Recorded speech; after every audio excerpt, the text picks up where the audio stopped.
pagi semua pendengar setia Radio Heartline 91,7 FM dan juga sahabat setia Rumah Sakit Immanuel Wai Halim Bandar Lampung. Apa kabar? Harapan saya semuanya sehat, semuanya penuh senyum, dan semuanya bersemangat untuk mendengarkan talk show kesehatan Rumah Sakit Immanuel Wai Halim Bandar Lampung bersama dengan Radio Heartline 91,7 FM. Pada hari ini, tanggal 13 Maret 2021, saya, Kathy, yang akan memandu acara ini sampai 30 menit ke depan. Tema kita hari ini adalah tentang stroke. Dan itu bukan hal yang asing sepertinya ya. Tetapi kalau kita tidak begitu mengetahui, kayaknya ada apa ya dengan stroke ya, gitu ya. Dan bersama dengan saya telah hadir narasumber kita yang cantik, yaitu Dr. Monica Handoyo, spesialis neurologi. Selamat pagi Dr. Monik. Pagi Kathy. Pagi sobat Radio Heartline. Ya, nah untuk kenal lebih dekat lagi, kita akan mendengarkan perkenalan dari Dr. Monik. Dipersilakan dokter. Halo sahabat Radio Heartline dan sahabat setia Rumah Sakit Immanuel. Saya Dr. Monica Handoyo, spesialis neurologi. Saya bekerja di Rumah Sakit Immanuel sekitar sudah 3 tahun ini. Apa lagi? Saya lulusan dari Universitas Samratulangi, Manado. Nanti kalau jika hendak mau bertemu saya, silahkan datang ke Rumah Sakit Immanuel. Ya. Terima kasih banyak dokter perkenalannya. Kita mulai saja perbincangan kita hari ini ya dok. Siap ya? Kathy. Ya. Dok, seperti apa sih gejala awal stroke itu dok? Nah, sebelum mengenai gejala awal, kita harus tahu apa sih stroke itu. Kalau stroke itu adalah gangguan neurologis yang sifatnya mendadak. Jadi sifatnya harus mendadak. Gejalanya itu berbagai macam. Bisa kelumpuhan setengah badan tiba-tiba, bicara pelo tiba-tiba, tidak bisa melihat tiba-tiba, terus kesemutan setengah badan tiba-tiba. Jadi semua yang tiba-tiba itu bisa kemungkinan stroke ya, tapi tak harus disingkirkan dulu penyebab yang lainnya. Ya. Oh, jadi semuanya garis bawahnya harus tiba-tiba ya dok? Iya, jadi kejadian yang tiba-tiba. Oh, jadi tidak ada gejala awal ya dok? Mungkin seperti pusing-pusing dulu atau gimana dok? Kalau pusingnya udah lama, biasanya sih sepertinya bukan stroke. Terus tapi jadi kalau kejadian stroke itu harus tiba-tiba. Jadi sakit kepala yang tiba-tiba sampai muntah, menyemprot, terus disertai bicara pelo yang tiba-tiba. Nah, itu yang kita bisa sebut itu stroke. Kalau itu pusingnya tiba-tiba, terus muntah, terus bicaranya pelo, tangan nggak bisa gerak tiba-tiba, nah itu stroke. Oh, berarti kalau bukan tiba-tiba bukan stroke ya dok ya? Iya, biasanya bukan stroke. Kalau stroke itu garis bawahnya tuh adalah tiba-tiba. Oh, berarti memang tidak pernah bisa diduga ya dok ya? Iya. Lalu itu penyebabnya apa ya dok ya? Nah, kalau penyebab stroke itu ada 2. Yang satu dapat dikontrol dan 2 tidak dapat dikontrol. Kalau yang tidak dapat dikontrol adalah kayak kita, usia kita nih selalu bertambah. Kita kan nggak bisa kontrol usia kita, jangan sampai tua kan. Iya. Harus muda terus kan nggak bisa toh, ya kan? Nah, itu tidak dapat kita kontrol, itu kuasa yang di atas. Iya. Kedua, ini suku, bangsa. Okay. Nah, kita kan udah lahir sebagai bangsa Indonesia tentunya, dan itu kita nggak bisa kontrol itu. Ketiga adalah jenis kelamin, itu kita nggak bisa kontrol. Nah, kalau penyebab stroke yang bisa kita kontrol, 1, merokok. Jadi kita harus stop merokok karena merokok itu dapat meningkatkan LDL. Jadi itu tidak baik. LDL itu apa ya dok? Partikel dari kolesterol yang disebut low density protein. Kedua, kita kontrol. Kalau kita punya darah tinggi, kita harus kontrol darah tinggi kita. Dengan cara bagaimana? Kita harus minum obat-obat darah tinggi kita. Ketiga, kolesterol kita. Kalau kita punya kolesterol, kita juga harus menjaga kolesterol kita. Minum obat-obatan. Keempat, kencing manis. Kalau ada kencing manis, kita harus minum juga obat kencing manisnya ya. Kelima, tidak lupa kita harus berperilaku hidup sehat. Contohnya kita harus olahraga secara teratur, jogging minimal seminggu 3 kali, terus sekali olahraga tuh minimal 30 menit. Oke. Terus yang terakhir jangan lupa makanannya juga kita harus kontrol tentunya. Semua makanan yang berkaitan dengan misalkan yang kolesterol, penyebab kolesterol, Nah, itu yang kita harus kontrol. Oh ya. Lalu kalau misalnya nih dok, karena tadi kan dokter menyebutkan semua tiba-tiba. Kalau misalkan itu terjadi di rumah gitu, apa pertolongan pertama yang bisa kita lakukan ya dok? Oke, kalau biasanya tuh orang stroke itu kalau kebanyakan dibilangin kan dia lumpuh tiba-tiba, jadi orang tuh akan jatuh kan. Jadi kalau bisa kita jangan sampai dia terjatuh dan mengenai kepala karena akan lebih berbahaya. Jadi kalau dia terjatuh, cobalah ditahan dia, jangan sampai terbentur kepalanya. Kedua, cepat langsung ke rumah sakit. Karena dalam pertolongan stroke ini time is brain. Jadi semakin cepat ke rumah sakit itu semakin baik keluarannya. Jadi tidak ada pertolongan pertama, mungkin didulukan dulu, kasih minum dulu gitu dok? Jangan. Oh jangan ya? Justru jangan dikasih minum. Kenapa? Kita kan nggak tahu orang stroke itu kan bicara pelo. Takutnya ada juga kelemahan di otot-otot menelannya. Oh gitu. Nah kalau dia kelemahan di otot menelannya, lalu kamu kasih minum, kesedap masuk paru-paru, nah itu kan lebih berbahaya tentunya. Oh iya. Karena kan orang biasanya, loh kok tiba-tiba jatuh, kasih minum, kasih minyak kayu putih gitu biar ya itu boleh lah kalau gitu. itu boleh, cuman tapi ya secepatnya langsung call ambulance, call rumah sakit. Dok, saya tuh kan sering dengar ya, biasanya kalau stroke itu ceritanya tuh jatuh di kamar mandi gitu ya dok ya. Nah itu kira-kira perlu nggak sih kamar mandi yang aman gitu loh dok, supaya nanti kalau misalkan ada ya, kira-kira kan kita jaga-jaga ya dok, ada yang tekanan darah tinggi atau apa gitu, perlukah modifikasi kamar mandi atau gimana? Tentunya perlu ya, kalau apalagi kalau kita tinggal bersama dengan orang tua. Tentunya lantai bawah dari kamar mandi itu kan licin biasanya kan. Biar nggak terpleset, nggak apa, tentu harus dikasih karpet menurut saya sih, biar dia nggak lebih gampang terjatuh. Oh, oke. Sama dikasih pegangan itu? Iya boleh, ya, kan? Pegangan juga. Iya, seperti kayak di rumah sakit, kalau ada ke rumah sakit kan pasti lihat tuh di sebelah sininya ada di sebelah mau apanya ada pegangan. Jadi itu semua buat orang tua. Oh, supaya menjaga keamanan. Iya. Nah dokter, saya pernah baca nih, itu kan kalau stroke itu kan ada 2 kali, kalau nggak salah ya dok ya? Iya betul. Ada stroke pendarahan 1 dan 2, ada stroke penyumbatan. Stroke pendarahan itu yang biasa kita sebut dengan stroke hemorrhagic atau intracranial hemorrhage, dan kedua adalah stroke penyumbatan yang biasa kalau orang medis bilang stroke infarct. Itu penyebabnya apa dok? Apa yang terjadi dengan tubuh kita kalau sebenarnya kalau penyebabnya sama ya, penyebabnya yang dapat dikontrol dan tidak dapat dikontrol. Cuman adalah perbedaan dari patofisiologinya itu sendiri saja. Kalau stroke pendarahan, pembuluh darah kita itu pecah, jadi darah itu keluar ke jaringan otaknya. Nah, kalau stroke penyumbatan, di pembuluh darah itu kan kalau orang tua itu udah nggak mulus lagi, ada plak-plaknya kan. Nah, itu plaknya itu lepas, menjumbat salah satu pembuluh darah di otak sehingga menyebabkan kerusakan di otak itu. Oh gitu ya dok. Apakah ada perbedaan tanda-tanda fisik yang muncul, misalkan kalau dia ada perdarahan karena pembuluh darah pecah, terus yang timbul apa dok gejala yang ditimbulkan di badan? Nah, memang ada perbedaan dari gejala stroke pendarahan dan stroke penyumbatan. Biasanya kalau stroke penyumbatan itu terjadi biasa pada orang tua ya. Kalau stroke pendarahan biasa terjadi pada orang yang usia lebih muda. Terus kalau stroke penyumbatan itu biasa terjadi pas saat bangun tidur.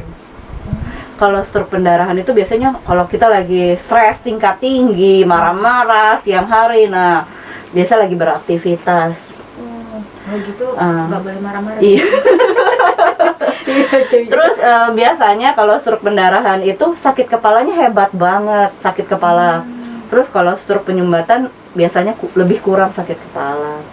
Biasanya stroke pendarahan tuh kalau darahnya langsung besar, dia langsung tidak sadar. Biasanya kalau stroke penyumbatan tidak. Cuman tapi ya bisa juga stroke penyumbatan yang luas banget tuh sampai membuat tidak sadar juga ada.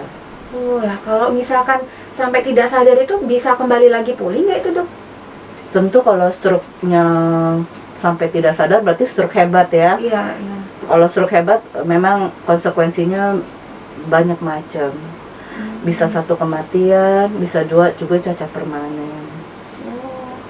Sampai apa namanya? Kalau yang lumpuh sebelah itu ya, Dok, itu bisa juga karena perdarahan atau apa itu, Dok? Bisa, semua bisa. Gejalanya sama, lumpuh sebelah, merot bibirnya, semua sama. Karena fungsi otaknya memang itu. Iya.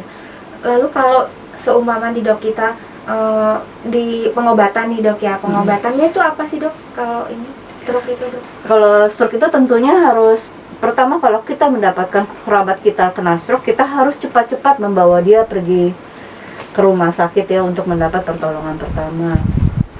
Misalnya kalau dia nggak sadar, kita kan harus beri oksigen. Iya.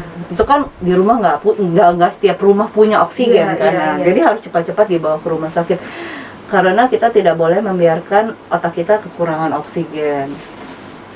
Kedua ya nanti dilihat kalau sudah sampai di rumah sakit tekanan darahnya seperti apa. Kalau tekanan darahnya tinggi ya terpaksa kita harus kasih obat darah tinggi untuk menurunkan tekanan darah supaya optimal. Iya.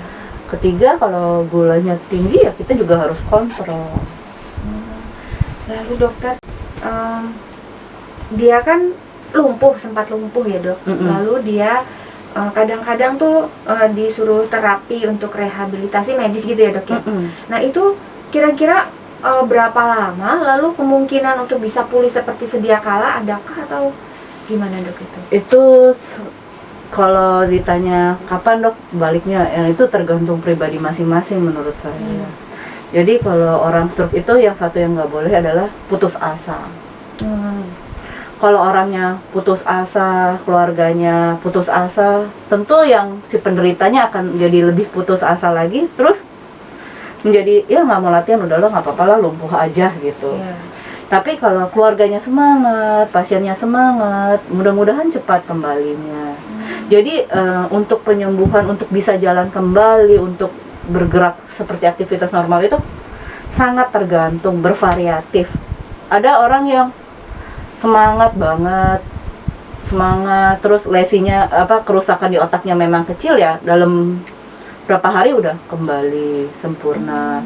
Ada tapi kalau lesinya orangnya semangat tapi lesinya agak luas, mungkin membutuhkan waktu yang lebih lama. Jadi sangat bervariatif, tapi ya paling penting itu kuncinya adalah semangat dan harus latihan atau fisioterapi.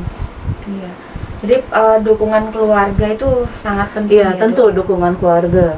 Iya, karena kan kadang-kadang kalau udah capek gitu ya, Dok ya, kalau nggak didorong sama keluarganya, ayo gitu ya, Dok ya. Iya, kalau misalnya keluarganya ya ogah-ogahan, malas-malesan, justru hasil keluarannya lebih jelek biasanya. Kenapa gitu? Karena pasiennya itu kan nggak bisa pertamanya belum bisa duduk, belum bisa jalan, tentunya semua kan tergantung lah sama keluarga atau orang lain. Kalau keluarganya nggak merawat, akhirnya cuma digeletakin aja di kasur. Nah itu keluarannya jauh lebih jelek. Nanti bisa ada infeksi, bisa apa. Iya, jadi tidak tergantung sama rumah sakit aja terus ya, Dok. Oh ya udah, berobat ke rumah sakit, direhabilitasi di rumah sakit, terus di rumah nggak dilatih lagi. Nah gitu ya, itu kesalahan yang paling banyak dan umum soalnya ya. Iya. Soalnya kenapa gitu? Orang pikir udahlah udah fisioterapi tapi di rumah didiemin aja. Nah itu salah. Ini ibarat kalau kita pergi ke sekolah nih, anak kita kan kita pergi ke sekolah belajar matematika nih, gurunya sudah ajarin 1 tambah 1 2, 2 tambah 2 4. Semua orang bisa lah itu ibaratnya. Tapi kalau kita mau anak kita lebih cepat bisa lagi, tentu di rumahnya orang tuanya kasih latihan lagi kan. Nah sama juga kayak orang stroke, dia pergi ke fisioterapi itu ibarat pergi ke sekolah. Di rumah sakit diajarin cara dia exercise, cara dia mungkin dipanasin, dirangsang, terus exercise kan yang paling penting. Nah, kalau di rumah nggak dilatih lagi, nggak dilatihan, ya dia pasti kaku lagi. Jadi intinya adalah latihan sesering mungkin. Karena yang perlu dilatih itu ya ototnya juga ya dok ya, ototnya, terus sama persyarafannya di tangan atau di otak apa sih dok gitu. Nah, latihannya, ini harus bicara dengan dokter rehabilitasi medik juga ya untuk masalah fisioterapi ini. Iya. Lalu dok, tadi sempat disinggung tentang pola hidup dok ya. Dokter kira-kira nih mungkin perlu dijelaskan lagi tentang pola hidup yang sehat yang bisa dilakukan untuk mencegah stroke khususnya. Pola hidup yang sehat itu tentunya satu ya tidak merokok ya. Kita tahu bangsa kita ini banyak banget perokoknya. Iya sih. Tapi nanti kalau udah ditanya pasien udah ngerokok, udah stop rokok, udah dok, baru kemarin pas sakit. Iya, nanti mulai lagi. Ya, jadi benar-benar lah stop merokok karena merokok itu lebih banyak kerugiannya daripada keuntungannya. Kedua, pola hidup sehat itu adalah olahraga yang secara teratur. Ini mumpung kita masih sehat-sehat, seharusnya kita olahraga lebih secara teratur ya. Ya berarti bisa dimulai nih ya. Kalau yang belum mulai loh. Iya. Karena itu preventif ya untuk pencegahan stroke-nya juga ya. Jadi kita harus olahraga minimal seminggu 2-3 kali, minimal 30 menit lah.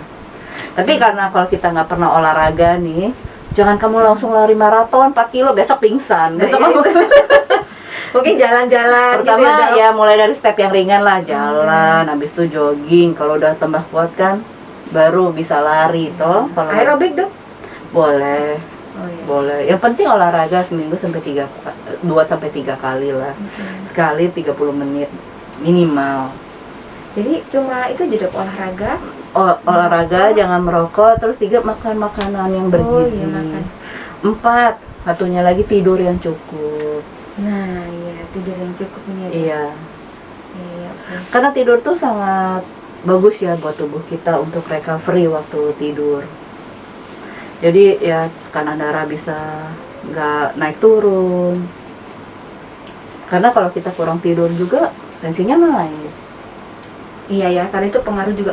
Dok, kalau misalkan stres itu ya dok ya, ini kan kaitannya sama tekanan darah tinggi juga. Apakah stres itu juga berpengaruh tuh terhadap kenaikan tekanan darah dan peningkatan kolesterol? Ada pengaruhnya nggak sih dok kalau stres? Kalau stres untuk terhadap peningkatan kolesterol sih enggak ya. Tapi secara langsung sih tidak. Cuman tapi kalau stres itu kan otomatis kadang-kadang ada orang yang makannya jadi banyak, gila-gilaan, asupan ininya nggak benar. Nah itu ya lama-lama ya bisa meningkatkan kolesterol juga. Kalau orang stres ya darah tentu dia akan meningkatkan darah tingginya.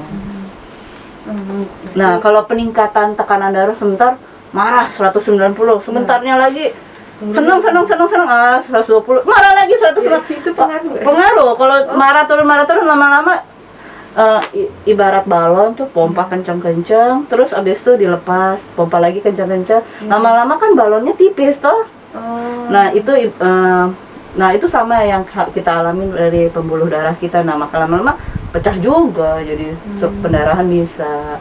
Berarti intinya jangan marah-marah, pendengar semuanya ya. Masih tahan sabar ya dok ya. Iya, sabar. Iya, senyum terus kayak dokter Monik. Iya, dok, lalu kalau yang ada pendengar atau pemeriksa yang lain yang ingin berkonsultasi dengan dokter, itu bisa datang kapan saja ya dok? Di Rumah Sakit Immanuel ini ada poli saraf juga ya. Kami di Rumah Sakit Immanuel ini ada 2 dokter spesialis saraf. Ada dokter Ruth dengan saya sendiri, dokter Monica Nurjo. Nah, kalau dokter Ruth prakteknya pagi, sedangkan saya prakteknya sore, Senin, Rabu, Jumat. Senin, Rabu, Jumat. Iya. Jam berapa ya dok? Kalau saya sih dari jam 3 sampai jam 5 sore. Oh sore ya dok? Iya. Oh berarti kalau mau menemui dokter Monik silakan datang sore. hari Senin, Senin, Rabu, dan Jumat. Jumat jam 3 sore sampai jam 5 sore. 5 sore. Tapi jangan lupa daftar dulu. Bisa daftar di mesin pendaftaran atau bisa booking antrian lewat aplikasi RSIM Mobile atau Rumah Sakit Immanuel Mobile ya. Tapi syarat dan ketentuan berlaku. Nah, baik pemirsa pendengar semuanya, sangat menarik pembicaraan kita pada hari ini, ditemani oleh Dr. Monik yang seru banget ya dok ya. Iya nih Mbak. Namun kita sudah sampai di penghujung acara dan semoga perbincangan kita pada pagi hari ini dapat bermanfaat untuk kita semua. Apabila ada pendengar yang terlambat mendengarkan talkshow ini, bisa mengikuti di channel YouTube Radio Heartline 91,7 FM Lampung. Jangan lupa untuk tetap melaksanakan 3M, yaitu selalu memakai masker, selalu mencuci tangan, dan selalu menjaga jarak. Saya, Kathy, dan Dr. Monik mohon undur diri. Rumah Sakit Immanuel mengasihi semua, melayani semua. Sampai jumpa lagi.